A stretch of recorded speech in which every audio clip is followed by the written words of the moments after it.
Hello students, this is Sriram info all India government jobs అండి. మన ఛానల్లో పర్మనెంట్ గవర్నమెంట్ జాబ్స్ మాత్రమే పోస్ట్ చేయడం జరుగుతుందండి. కాంట్రాక్ట్ బేస్డ్ కానీ అవుట్ సోర్సింగ్ జాబ్స్ అయితే మన ఛానల్లో ఉండవు. ఓన్లీ పర్మనెంట్ గవర్నమెంట్ జాబ్స్ మాత్రమే పోస్ట్ చేస్తాము. మన ఛానల్ ఇంకా ఎవరైనా సబ్స్క్రైబ్ చేసుకోకపోతే సబ్స్క్రైబ్ చేసుకొని బెల్ ఐకాన్ ఆన్ చేసుకొని పెట్టుకోండి. నా ప్రతి అప్డేట్ అనేది మీకు నోటిఫికేషన్ ద్వారా వస్తుంది. అలాగే మీకు వాట్సాప్ ఉంటే వాట్సాప్ ఛానల్లో జాయిన్ అవ్వండి, టెలిగ్రామ్ ఉంటే టెలిగ్రామ్ ఛానల్లో జాయిన్ అవ్వండి. జాయిన్ అయినట్టయితే మీకు exam dates, result dates, previous question papers, job information అనేది మీకు ప్రొవైడ్ చేయడం జరుగుతుంది. ఛానల్లో జాయిన్ అవ్వడానికి డిస్క్రిప్షన్లో నేనైతే లింక్స్ అనేవి ప్రొవైడ్ చేశాను. ఆ లింక్ ద్వారా మీరైతే ఛానల్లో అయితే జాయిన్ అవ్వచ్చు. హలో స్టూడెంట్స్, ఇప్పుడు మనకు వచ్చేసి wild life institute of India నుంచి చాలా మంచి సెంట్రల్ గవర్నమెంట్ జాబ్స్ అయితే రిలీజ్ అవడం జరిగిందండి. బోత్ మెయిల్ అండ్ ఫీమేల్ ఎవరైనా అప్లై చేసుకోవచ్చు. అన్నీ కూడా పర్మనెంట్ బేస్డ్ జాబ్స్ మాట. 10th క్లాస్ నుంచి డిగ్రీ చేసిన వాళ్ళ వరకు దీనికి అప్లై చేసుకోవచ్చు. ఓకేనా? 10th, ఐటీఐ, డిప్లొమా, అలాగే డిగ్రీ, బీఈ, బీటెక్ అందరికీ ఎలిజిబిలిటీ అనేది ఉందన్నమాట. చాలా పోస్టులు అయితే ఉన్నాయి. అన్ని పోస్టులు కూడా మీకు ఎక్స్ప్లెయిన్ చేస్తాను ఎడ్యుకేషన్ క్వాలిఫికేషన్తో పాటుగా. ఇది వచ్చేసి మనకి ఏంటంటే wild life institute of India వాళ్ళది అఫీషియల్ వెబ్సైట్ మాట. ఇందులో మీరు కిందకి స్క్రోల్ చేసుకున్నట్టయితే ఇక్కడ అనౌన్స్మెంట్స్ అని ఉంది కదండి. అనౌన్స్మెంట్స్లో మీకు ఒకవేళ ఇక్కడ కనిపిస్తే ఓకే. ఇక్కడ చూడండి, advertisement for recruitment of staff in various positions అని మీకు కనిపిస్తే ఓకే. లేకపోతే ఇక్కడ రీడ్ మోడ్ అని ఉంది కదండి, రీడ్ మోర్ మీద క్లిక్ చేయండి. క్లిక్ చేసినట్టయితే మీకు పేజ్ వచ్చేసి ఇలా ఓపెన్ అవుతుంది. ఇందులో మీకు ఇక్కడ కింద స్క్రోల్ చేసుకున్నట్టయితే మీకు అది కనిపిస్తుంది అనమాట. Advertisement for recruitment of staff in various positions అని దాని మీద క్లిక్ చేయండి. క్లిక్ చేసినట్టయితే మీకు పేజ్ వచ్చేసి ఇలా వస్తుంది అనమాట. అఫీషియల్ నోటిఫికేషన్ అనేది ఎట్లా వస్తుంది. ఈ నోటిఫికేషన్ ఇంపార్టెంట్ పాయింట్స్ అనేవి అన్నీ కూడా మీకు చాలా క్లియర్గా ఎక్స్ప్లెయిన్ చేస్తాను. మీరు వీడియో ఎక్కడ స్కిప్ చేయకుండా లాస్ట్ వరకు చూడండి. ఏ మాత్రం చిన్న డౌట్స్ ఉన్నా కింద కామెంట్ బాక్స్లో కామెంట్ చేయండి. మీకు ఖచ్చితంగా నేనైతే రిప్లై ఇస్తాను. అలాగే ఒకవేళ కాల్ మీ ఫోర్ యాప్ నుంచి కాల్ చేయాలనుకున్నా డైరెక్ట్గా మీరు కాల్ చేయండి. కాల్ చేసినట్టయితే ఏంటంటే మీకు ఇమీడియట్‌గా ఆన్సర్ అనేది వస్తుందన్నమాట. ఎలా కాల్ చేయాలి ఏంటి అని కూడా మీకు వీడియో కూడా చేసి పెట్టాను. డిస్క్రిప్షన్‌లో ఉంటుంది. ఆ వీడియో చూసి మీరు నాకు డైరెక్ట్‌గా కాల్ చేయండి. మీ డౌట్స్ అనేవి క్లారిఫై అయితే చేసుకోండి. ఇప్పుడు నోటిఫికేషన్ ఇంపార్టెంట్ పాయింట్స్ అనేవి డిస్కస్ చేద్దాము. ఇదొచ్చేసి మనకి అఫీషియల్ నోటిఫికేషన్ అండి. Wild life institute of India. ఇది ఈమెయిల్ ఐడీ అండ్ నెక్స్ట్ ఈ వెబ్సైట్ లింక్స్ అనేవి కింద డిస్క్రిప్షన్‌లో ఇస్తాను. దాని ద్వారా మీరు అయితే డౌన్లోడ్ చేసుకోవచ్చు. అడ్వర్టైజ్మెంట్ ఇది నెంబర్ మాట. ఎలిజిబుల్ ఇండియన్ సిటిజన్స్ అంటే ఏంటంటే బోత్ మెయిల్ అండ్ ఫీమేల్ ఎవరైనా సరే దీనికి అప్లై చేసుకోవచ్చు. ఓకేనా? ఇండియన్ సిటిజన్స్ ఎవరైనా సరే. నెక్స్ట్ వేకెన్సీస్ డీటెయిల్స్ చూసుకున్నట్టయితే మనకి పోస్ట్ వైజ్‌గా ఇస్తారు. పోస్ట్ అనేది ఇక్కడ ఉంటుంది. పే మ్యాట్రిక్స్ అంటే శాలరీ, నెంబర్ ఆఫ్ పోస్టులు ఎన్ని రిలీజ్ చేశారు, ఏ క్లాసిఫికేషన్‌లోకి వస్తుంది, గ్రూప్ బియా, గ్రూప్ సి అని చెప్పి. And next education qualification details. ఓకేనా? చాలా జాగ్రత్తగా వినండి. టెక్నికల్ అసిస్టెంట్‌లో IT and RS and GIS. ఓకేనా? ఇది మనకి పోస్ట్ మాట. దీనికి పే స్కేల్ లెవెల్ 6 ఇస్తున్నారు.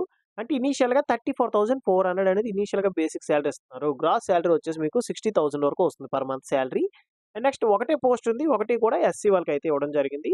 గ్రూప్ బి పొజిషన్ అండి. ఓకేనా? Group B position. దీనికి ఎడ్యుకేషన్ క్వాలిఫికేషన్ వచ్చేసి బీఎస్సీ డిగ్రీలో సీఎస్ అంటే ఏంటి, కంప్యూటర్ సైన్స్ చేసిన వాళ్ళు గానీ, ఐటీ గానీ, లేదంటే రిమోట్ సెన్సింగ్ గానీ, లేదా జీఐఎస్ గానీ, లేదంటే డేటా సైన్స్ చేసిన వాళ్ళు ఎవరైనా అప్లై చేసుకోవచ్చు. లేదు అనుకుంటే బీసీఏ గానీ, నెక్స్ట్ బీఈ, బీటెక్‌లో ఎవరైతే కంప్యూటర్ సైన్స్ చేసిన వాళ్ళు గానీ, లేదంటే కంప్యూటర్ ఇంజినీరింగ్ చేసిన వాళ్ళు గానీ, కంప్యూటర్ టెక్నాలజీ చేసిన వాళ్ళు గానీ, అలాగే ఇన్ఫర్మేషన్ టెక్నాలజీ చేసిన వాళ్ళు గానీ, ఎలక్ట్రానిక్స్ చేసిన వాళ్ళు గానీ, ఎలక్ట్రికల్ చేసిన వాళ్ళు గానీ, or electronics and communication engineering చేసిన వాళ్ళు గానీ, డేటా సైన్స్ గానీ, ఆర్టిఫిషియల్ ఇంటెలిజెన్స్ చేసిన వాళ్ళు గానీ, ఎవరైనా సరే దీనికి అప్లై చేసుకోవచ్చు. అంటే క్లియర్‌గా చెప్పాలంటే బీఈ, బీటెక్‌లో ఎవరైతే కంప్యూటర్ సైన్స్ బ్యాక్‌గ్రౌండ్ చేసిన వాళ్ళు ఉంటారో వాళ్ళు ఎవరైనా అప్లై చేసుకోవచ్చు. ఎలక్ట్రానిక్స్ అంటే ఈసీ వాళ్ళు అప్లై చేసుకోవచ్చు. ఎలక్ట్రికల్ అంటే త్రిబుల్ ఈ వాళ్ళు కూడా దీనికి అప్లై చేసుకోవచ్చు. ఓకేనా? నెక్స్ట్ పొజిషన్ చూసుకున్నట్టయితే టెక్నికల్ అసిస్టెంట్ ఇంజినీర్ అండి. దీనికి కూడా సేమ్ పే స్కేల్ లెవెల్ 6 ఇస్తున్నారు. అంటే మీకు 34,400 నుంచి 1,12,400 వరకు ఇనీషియల్‌గా బేసిక్ సాలరీ అనేది ఉంటుంది. ఒకటే పోస్ట్ ఉంది. ఒకటి కూడా ఓపెన్ కేటగిరీకి ఇచ్చారిక్కడ. ఓపెన్ కేటగిరీ అంటే ఏ క్యాస్ట్ వాళ్ళైనా సరే దీనికి అప్లై చేసుకోవచ్చు. దీనికి వచ్చేసి గ్రూప్ బి పొజిషన్ అండి. దీనికి ఎడ్యుకేషన్ క్వాలిఫికేషన్ వచ్చేసి 3 years diploma in civil engineering చేసిన వాళ్ళు అప్లై చేసుకోవచ్చు. లేదా బీఈ, బీటెక్ సివిల్ ఇంజినీరింగ్ చేసిన వాళ్ళు కూడా అప్లై చేసుకోవచ్చు. అంటే ఇక్కడ ఎలా ఇచ్చారంటే బీఈ, బీటెక్ ఎందుకు ఇచ్చారంటే ఇప్పుడు 10th తర్వాత డిప్లొమాలో సివిల్ ఇంజినీరింగ్ చేసిన వాళ్ళు దీనికి అప్లై చేసుకుంటారు. నెక్స్ట్ 10th తర్వాత ఇంటర్ చేసి బీఈ, బీటెక్‌లో సివిల్ ఇంజినీరింగ్ చేసిన వాళ్ళు ఉంటారు కదా! వాళ్ళు కూడా దీనికి అప్లై చేసుకోవచ్చు. అందుకు బీటెక్ ఇచ్చాడన్నమాట. ఓకేనా? నెక్స్ట్ వచ్చేసి టెక్నికల్ అసిస్టెంట్‌లోనే మనకి ఆడియో విజువల్ చూసుకున్నట్టయితే సేమ్ పే స్కేల్ లెవెల్ ఇస్తున్నారు. ఒకటే పోస్ట్ ఉంది. ఒకటి కూడా ఎస్టీ వాళ్ళకైతే ఇవ్వడం జరిగింది. గ్రూప్ బి పొజిషన్ అండి. దీనికి కూడా ఎడ్యుకేషన్ క్వాలిఫికేషన్ అనేది పైన ఏదైతే నేను ఎక్స్‌ప్లెయిన్ చేశానో బీఈ, బీటెక్‌లో కంప్యూటర్ సైన్స్ వాళ్ళు అప్లై చేసుకోవచ్చు. ఇన్ఫర్మేషన్ టెక్నాలజీ అంటే ఐటీ వాళ్ళు అప్లై చేసుకోవచ్చు. ఎలక్ట్రానిక్స్ అంటే ఈసీ వాళ్ళు ఎలక్ట్రానిక్స్ అండ్ కమ్యూనికేషన్ ఇంజినీరింగ్ చేసిన వాళ్ళు అప్లై చేసుకోవచ్చు. ఎలక్ట్రికల్ అంటే త్రిబుల్ ఈ వాళ్ళు కూడా దీనికి అప్లై చేసుకోవచ్చు. ఓకేనా. నెక్స్ట్ వచ్చేసి మనం చూసుకున్నట్టయితే టెక్నీషియన్ అండి. ఫీల్డ్ మాట. పే స్కేల్ లెవెల్ 2 ఇస్తున్నారు. అంటే ఇనీషియల్‌గా బేసిక్ సాలరీ 19,900 నుంచి 63,200 వరకు వస్తుంది. అంటే మీకు గ్రాస్ సాలరీ వచ్చేసి 35,000 వరకు వస్తుంది. ఒకటే పొజిషన్ ఉంది. గ్రూప్ సి పొజిషన్ అండి ఇదొచ్చేసి. దీనికి ఎడ్యుకేషన్ క్వాలిఫికేషన్ వచ్చేసి 12థ్ ఎంపీసీ గాని, బైపీసీ గాని చేయాలన్నమాట. అంటే ఏంటి ఇంటర్ చేస్తూ 1 ఇయర్ సర్టిఫికేట్ కోర్స్ అనేది ఉండాలన్నమాట. ఓకేనా. 1 year diploma in civil engineering గాని, లేదంటే డ్రాఫ్ట్స్‌మెన్ గాని ఈ 2 ఉంటేనే మీరు అప్లై చేయాలి. Inter plus 1 year certificate course అనేది కంపల్సరీగా ఉండాలి. నెక్స్ట్ జూనియర్ స్టెనోగ్రాఫర్ చూసుకున్నట్టయితే పే స్కేల్ లెవెల్ 4 ఇస్తున్నారు. అంటే ఇనీషియల్‌గా బేసిక్ సాలరీ 25,500 నుంచి 81,100 వరకు వస్తుంది. గ్రాస్ సాలరీ మీకు 40,000 వరకు వస్తుంది. 2 పొజిషన్స్ ఉన్నాయి. రెండిట్లో ఒకటి వచ్చేసి ఓపెన్ కేటగిరీకి ఇస్తున్నారు. ఏ క్యాస్ట్ వాళ్ళైనా దీనికి అప్లై చేసుకోవచ్చు. నెక్స్ట్ వచ్చేసి ఓబీసీ వాళ్ళకి ఒకటి.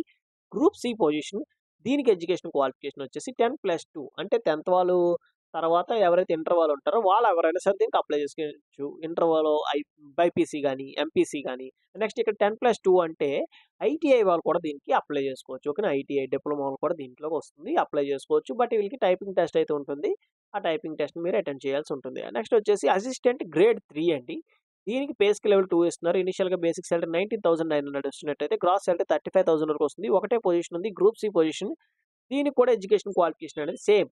ఇంటర్ చేసిన వాళ్ళు అప్లై చేసుకోవచ్చు. ఐటీఐ చేసిన వాళ్ళు అప్లై చేసుకోవచ్చు. అలాగే డిప్లొమా చేసిన వాళ్ళు కూడా అప్లై చేసుకోవచ్చు. టైపింగ్ టెస్ట్ ఉంటుంది. 35 ఆర్ 30 వర్డ్స్ పర్ మినిట్ అయితే మీరు టైప్ చేయాల్సి ఉంటుంది. 35 వర్డ్స్ అయితే ఇంగ్లీష్‌లో టైప్ చేయాలి. లేదు నేను హిందీలో టైప్ చేస్తానంటే 30 వర్డ్స్ అయితే టైప్ చేస్తే సరిపోతుంది. నెక్స్ట్ వచ్చేసి driver position same pay scale level ఇస్తున్నారు. ఒకటే పొజిషన్ ఉంది. గ్రూప్ సి పొజిషన్ 10థ్ క్లాస్ పాస్ అయితే సరిపోతుంది. వ్యాలిడ్ డ్రైవింగ్ లైసెన్స్ అనేది కంపల్సరీగా ఉండాలి. అండ్ నెక్స్ట్ దీనికి ఎక్స్‌పీరియన్స్ అయితే అడిగారు. పైన ఏవైతే నేను ఎక్స్‌ప్లెయిన్ చేస్తున్నానో దేనికి కూడా ఎక్స్‌పీరియన్స్ అయితే అవసరం లేదు. ఇప్పుడు ఏదైతే డ్రైవర్ పొజిషన్ ఉందో దీనికి మాత్రమే 3 ఇయర్స్ ఎక్స్‌పీరియన్స్ అయితే అడగడం జరిగింది. నెక్స్ట్ వచ్చేసి cook position same basic salary 90,900 gross salary 35,000 per month వస్తుంది. 3 పొజిషన్స్ ఉన్నాయి. మూడిట్లో ఒకటి ఓబీసీ, ఒకటి ఎస్సీ అండ్ ఒకటి ఎస్టీ వాళ్ళకైతే ఇవ్వడం జరిగింది. గ్రూప్ సి పొజిషన్స్ అండి. దీనికి ఎడ్యుకేషన్ క్వాలిఫికేషన్ వచ్చేసి డిగ్రీ, డిప్లొమాలో కుక్స్ సంబంధించి ఎవరైతే చేసిన వాళ్ళు ఉంటారో వాళ్ళు మాత్రం దీనికి అప్లై చేసుకోవడానికి అవుతుంది. 2 ఇయర్స్ వర్కింగ్ ఎక్స్‌పీరియన్స్ అయితే అడగడం జరిగింది. నెక్స్ట్ వచ్చేసి ల్యాబ్ అటెండెంట్ అండి. పే స్కేల్ లెవెల్ 1 ఇస్తున్నారు. అంటే 18,000 అనేది బేసిక్ సాలరీ ఇస్తున్నారు. గ్రాస్ సాలరీ మీకు 28,000 వరకు వస్తుంది. 5 పొజిషన్స్ ఉన్నాయి. 5 3 వచ్చేసి ఓపెన్ కేటగిరీ, ఒకటి ఓబీసీ అండ్ ఒకటి వచ్చేసి ఎస్టీ వాళ్ళకైతే ఇవ్వడం జరిగింది. గ్రూప్ సి పొజిషన్ దీనికి ఎడ్యుకేషన్ క్వాలిఫికేషన్ వచ్చేసి 12థ్ స్టాండర్డ్ అయితే ఇవ్వడం జరిగింది. అంటే ఎవరైతే ఇంటర్‌లో సైన్స్ స్ట్రీమ్ చేసిన వాళ్ళు ఉంటారో, ఎంపీసీ చేసిన వాళ్ళు అప్లై చేసుకోవచ్చు. బైపీసీ చేసిన వాళ్ళు కూడా ఈ ల్యాబ్ అటెండెంట్ పొజిషన్‌కి మీరు అప్లై చేసుకోవచ్చు. లేదు అనుకుంటే ఇక్కడ చూడండి 10థ్‌లో పాటుగా అంటే 10థ్ తర్వాత ఎవరైతే సర్టిఫికేట్ కోర్స్ డిప్లొమాలో లైబ్రరీ సైన్స్ గాని, లేదంటే ల్యాబ్ టెక్నాలజీ గాని, లేదంటే ఐటీ చేసిన వాళ్ళు గాని ఎవరైనా సరే దీనికి అప్లై చేసుకోవచ్చు. ఓకేనా.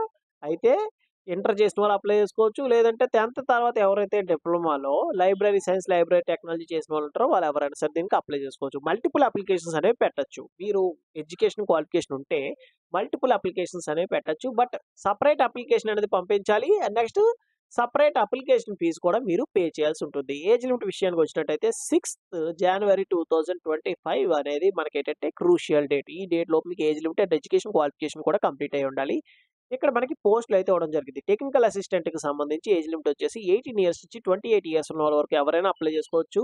Age relaxation as per government rule SC, ST క్యాండిడేట్స్‌కి వచ్చేసి 5 ఇయర్స్, ఓబీసీ వాళ్ళకి వచ్చేసి 3 ఇయర్స్ అనేది ఏజ్ రిలాక్సేషన్ అయితే ఇవ్వడం జరుగుతుంది. అండ్ నెక్స్ట్ వచ్చేసి మనకి ఇక్కడ చూసుకున్నట్టయితే టెక్నీషియన్ కూడా సేమ్ ఏజ్ లిమిట్ 18 ఇయర్స్ నుంచి 28 years, age relaxation same. Junior స్టెనోగ్రాఫర్‌కి వచ్చేసి 18 ఇయర్స్ నుంచి 27 ఇయర్స్, ఏజ్ రిలాక్సేషన్ సేమ్. ఇలా మీరు చెక్ చేసుకోవాల్సి ఉంటుంది. డ్రైవర్‌కి, కుక్‌కి, ల్యాబ్ అటెండెంట్‌కి అందరికి కూడా 18 ఇయర్స్ నుంచి 27 ఇయర్స్ ఉన్న వాళ్ళ వరకు ఎవరైనా సరే దీనికి అప్లై చేసుకోవచ్చు. జనరల్ ఇన్‌స్ట్రక్షన్స్‌లో మెయిన్ ఇంపార్టెంట్‌గా ఇది వచ్చేసి ఆఫ్‌లైన్ అప్లికేషన్. మీరు రిజిస్టర్ పోస్ట్ ద్వారా గాని, స్పీడ్ పోస్ట్ ద్వారా గాని పంపించాల్సి ఉంటుంది. ఓకేనా. మనకి లాస్ట్ డేట్ వచ్చేసి 6th జనవరి 2025 లోపు ఈ అప్లికేషన్ అనేది పంపించాలి. At this end of this video మీకు అప్లికేషన్ ప్రాసెస్ కూడా చెప్తాను. ఎలా ఫిల్ చేయాలి ఏంటని చెప్పేసి. ఓకేనా. ఇక్కడ మనకిచ్చిన అడ్రస్ ఏదైతే ఉందో డెహ్రాడూన్ 248001కి మనమైతే రిజిస్టర్ పోస్ట్ గాని, స్పీడ్ పోస్ట్ గాని పంపించాల్సి ఉంటుంది. ఒక ఖాళీ ఎన్వలప్ కవర్ తీసుకోవాలి. ఒక ఖాళీ ఎన్వలప్ కవర్ తీసుకొని, ఎన్వలప్ కవర్ టాప్‌లో application for the post of cook అయితే కుక్ పెడతారు. లేదంటే టెక్నికల్ అసిస్టెంట్ అయితే టెక్నికల్ అసిస్టెంట్. అన్నీ కూడా క్యాపిటల్ లెటర్స్‌లో మెన్షన్ చేయాలి. నాకు చాలా మంది అయితే కాల్ చేయడం జరుగుతుంది. నేను ఏదైతే లాస్ట్ వీడియోలో మనకి ఏదైతే నేవీకి సంబంధించి అలాగే ఏవైతే ఆఫ్‌లైన్ అప్లికేషన్స్ నేను పెడుతున్నానో అందరూ కూడా చాలామంది కాల్ చేసి అడుగుతున్నారు. కాల్ మీ ఫోర్ యాప్ నుంచి ఎలా పంపించాలి? ఎలా అటాచ్ చేయాలి? ఏంటి అని చెప్పి నేను చాలా క్లియర్‌గా చెప్తున్నాను. వాళ్ళు కూడా చాలా క్లియర్‌గా వినేసి అట్లానే పంపిస్తున్నారన్నమాట. ఓకే. మీకేమైనా డౌట్స్ ఉంటే కాల్ మీ ఫోర్ యాప్ నుంచి కాల్ చేయండి. అడగండి. నేను ఖచ్చితంగా చెప్తాను. ఎందుకంటే ఈ ఆఫ్‌లైన్ అప్లికేషన్‌తో చాలా చాలా డేంజర్ అండి. ఆన్‌లైన్ అప్లికేషన్‌లో మీరు ఏదైనా చిన్న తప్పు పెట్టినట్టయితే వెంటనే అది నెక్స్ట్ స్టేజ్‌కెళ్దమాట. అక్కడ మీకు రెడ్ కలర్ మార్క్‌లో కనిపిస్తుంది. కానీ ఆఫ్‌లైన్ అప్లికేషన్‌లో ఏదైనా తప్పు పెట్టారంటే మీరక్కడ స్క్రీనింగ్ కమిటీ వాళ్ళు మీ అప్లికేషన్ అనేది రిజెక్ట్ చేసే అవకాశం ఉంది. ఓకేనా? నెక్స్ట్ వచ్చేసి సెల్ఫ్ అటాచ్డ్ కాపీస్. ఏవైతే మీరు అటాచ్ చేస్తున్నారో ఎడ్యుకేషన్ క్వాలిఫికేషను, అలాగే క్యాస్ట్ సర్టిఫికేటు, అప్లికేషను అన్నీ కూడా కిందన సిగ్నేచర్ చేయాలి. కింద సిగ్నేచర్ చేస్తేనే సెల్ఫ్ అటాచ్డ్ కాపీస్ అవుతాయి. సిగ్నేచర్ చెయ్యకపోయినా సరే ప్రాబ్లమే. ఓకేనా? ప్రొసీజర్ ఫర్ అప్లయింగ్ చూసుకున్నట్టయితే మనకి రూ. 700 అనేది అప్లికేషన్ ఫీజ్ ఉంటుంది. డీడీ రూపంలో మీరు పే చేయాల్సి ఉంటుంది. మనకి ఇక్కడ నేమ్ ఇచ్చారు కదా!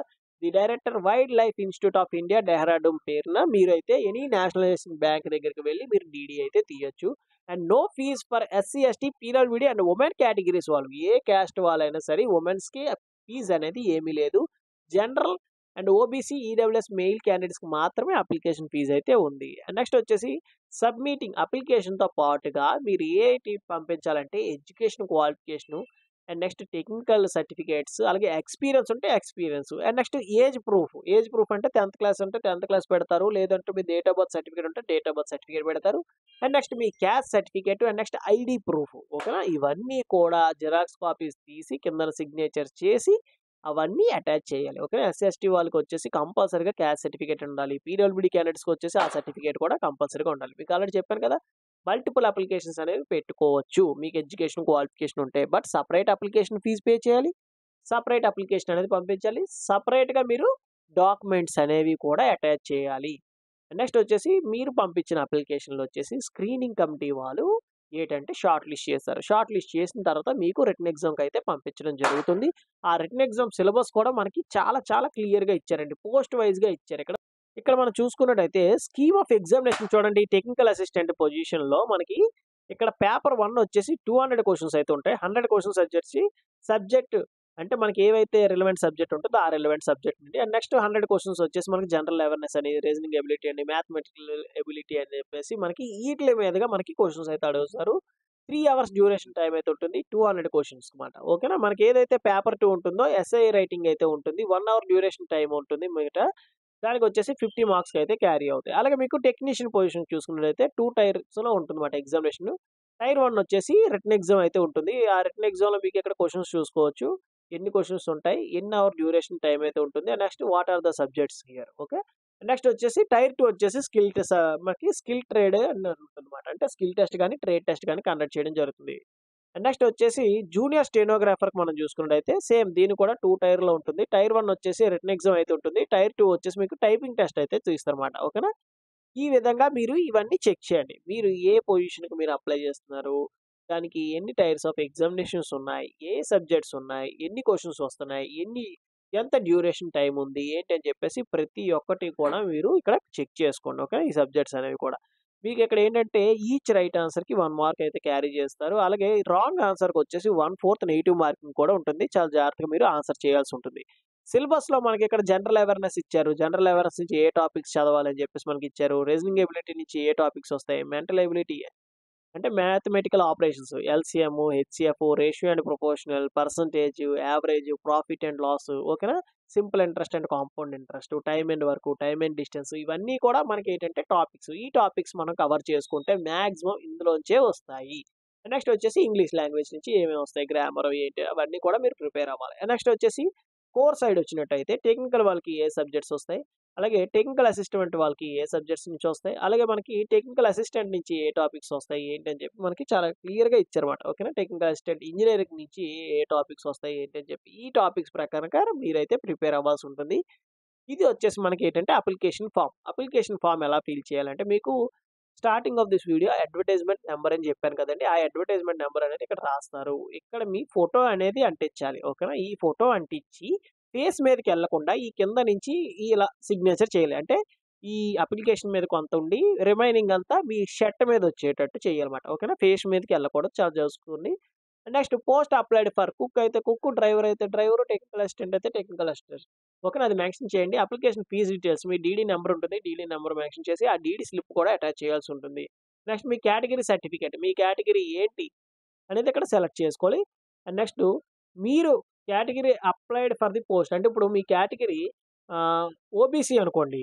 ఇప్పుడు మీరు ఓబీసీ కేటగిరీ అయ్యుండి మీరు అక్కడ ఏ పోస్ట్ ఉంది యూఆర్ ఉందనుకోండి. యూఆర్ పోస్ట్‌కి నేను అప్లై చేస్తున్నానని చెప్పి ఇక్కడ మెన్షన్ చేయాలన్నమాట. ఓకేనా, మీ కేటగిరీ ఏంటి, మీరు దేనికి అప్లై చేస్తున్నారనేది కూడా మీరిక్కడ మెన్షన్ చేయాలి. అండ్ నెక్స్ట్ మీ name 10th class mark list మీద ఏదైతే మీ నేమ్ ఉందో సేమ్ యాజ్ ఇట్ ఈస్‌గా మీ నేమ్. నెక్స్ట్ మీ ఫాదర్ నేమ్ అయితే ఫాదర్ నేమ్, హస్బెండ్ నేమ్ అయితే హస్బెండ్ నేమ్. అడ్రెస్ అనేది ఇచ్చేసేయండి. Next mail ID, email ID, pin code ఇవన్నీ కూడా మీరు ఫిల్ చేయాల్సి ఉంటుంది. నియరెస్ట్ రైల్వే స్టేషన్ అనేది ఇక్కడ ఫిల్ చేయండి. ఓకేనా. And next me date of birth, age అనేది ఎన్ని ఇయర్స్ కంప్లీట్ అయింది, ఎన్ని మంత్స్, ఎన్ని డేస్ కంప్లీట్ అయ్యింది అని చెప్పేసి మీరు ఇక్కడ ఇవ్వాల్సి ఉంటుందన్నమాట. Scale of pay and present అంటే ఇప్పుడు ఆల్రెడీ మీరు ఎవరైనా వర్క్ చేసిన వాళ్ళు ఉంటే మీ పే స్కేల్ లెవెల్ ఎంత ఉంది ఏంటి అని చెప్పి మెన్షన్ చేయండి. లేని వాళ్ళు మాత్రం ఖాళీగా ఇలాంటి చిన్న డాష్ పెట్టి వదిలేసేయండి. ప్రాబ్లం అయితే లేదు. నెక్స్ట్ మీ ఎడ్యుకేషన్ క్వాలిఫికేషన్ డీటెయిల్స్ అనేవి ఇక్కడ ఇవ్వండి. ఎంప్లాయ్మెంట్ డీటెయిల్స్ ఇఫ్ అప్లికేబుల్ అంటే ఉంటే ఇవ్వండి, లేకపోతే లేదు. ప్రాబ్లం అయితే ఏం లేదు, ఖాళీగా వదిలేసేయండి. రిఫరెన్స్ అని చెప్పేసి ఇవ్వడం జరిగిందన్నమాట. ఎవరైనా మీకు తెలిసిన వాళ్ళు ఆ ఇన్‌స్టిట్యూట్‌లో వర్క్ చేసిన వాళ్ళు ఉంటారు. వాళ్ళ రిఫరెన్స్ డీటెయిల్స్ అనేవి ఇక్కడ ఇవ్వచ్చు. ఇచ్చినట్టయితే మీకు 80% జాబ్ అనేది కన్ఫర్మ్ అండి. ఓకేనా. మీకు ఇక్కడ రిఫరెన్స్ డీటెయిల్స్ అనేవి ఇచ్చినట్టయితే అక్కడ తెలిసిన వాళ్ళు ఎవరైనా ఉన్నట్టయితే మీ రిలేటివ్స్ గానీ, మీ ఫ్రెండ్స్ రిలేటివ్స్ గానీ ఎవరైనా ఉన్నట్టయితే మీకు 80% జాబ్ అనేది కన్ఫర్మ్ అయిపోయినట్టే. ఓకేనా. ఎనీ అదర్ రిలవెంట్ ఇన్ఫర్మేషన్ మీకు ఏమైనా సర్టిఫికేట్ కోర్సులు ఏమైనా ఉంటే అవి కూడా మీరు ఇక్కడ ఇవ్వచ్చు. అండ్ నెక్స్ట్ డిక్లరేషన్ దగ్గరకొచ్చేసి ప్లేస్, డేట్ నెక్స్ట్ వచ్చేసి ఇక్కడ మీ సిగ్నేచర్ చేయాల్సి ఉంటుంది. సిగ్నేచర్ చేసి ఏ డాక్యుమెంట్స్ అటాచ్ చేయాలో మళ్ళీ చెప్తున్నాను, జాగ్రత్తగా వినండి. మీ ID proof, 10th class mark list age proof కింద, లేదు అనుకుంటే డేట్ ఆఫ్ బర్త్ సర్టిఫికేట్ గాని. ఓకేనా. అండ్ నెక్స్ట్ వచ్చేసి మీ క్యాస్ట్ సర్టిఫికేట్, అలాగే ఎడ్యుకేషన్ క్వాలిఫికేషన్ డీటెయిల్స్ అన్నీ కూడా ఎడ్యుకేషన్ క్వాలిఫికేషన్ సర్టిఫికేట్స్ ఏవైతే ఉన్నాయో అన్నీ కూడా మీరు అటాచ్ చేసి పాస్‌పోర్ట్ సైజ్ ఫోటో ఒకటి అంటించండి. అంటించి ఒక ఖాళీ పాస్‌పోర్ట్ సైజ్ ఫోటో కూడా అందులో పెట్టండి. ఎందుకైనా మంచిది. ఓకేనా. పెట్టి అన్నీ కూడా జిరాక్స్ కాపీసే పెట్టాలి. డీడీ స్లిప్ కూడా పెట్టాలి. ఓకేనా. అన్నీ కూడా కింద సిగ్నేచర్ చేస్తే అది సెల్ఫ్ అటాచ్డ్. ఇవన్నీ ఎన్వలప్ కవర్‌లో పెట్టి వాళ్ళిచ్చిన అడ్రస్‌కి మనం 6th జనవరి 2025 లోపు మనం స్పీడ్ పోస్ట్ గాని, రిజిస్టర్ పోస్ట్ గాని పంపించాల్సి ఉంటుంది. ఓకేనా. ఇదేనండి ఈ నోటిఫికేషన్ ఇంపార్టెంట్ పాయింట్స్. అలాగే అప్లికేషన్ ప్రాసెస్ కూడా ఇదే. ఇందులో మీకు ఇంకా ఏమైనా డౌట్స్ ఏమైనా ఉంటే కింద కామెంట్ బాక్స్‌లో కామెంట్ చేయండి. మీకు ఖచ్చితంగా నేనైతే రిప్లై ఇస్తాను. థాంక్ యూ సో మచ్ అండి for watching video. Keep supporting me.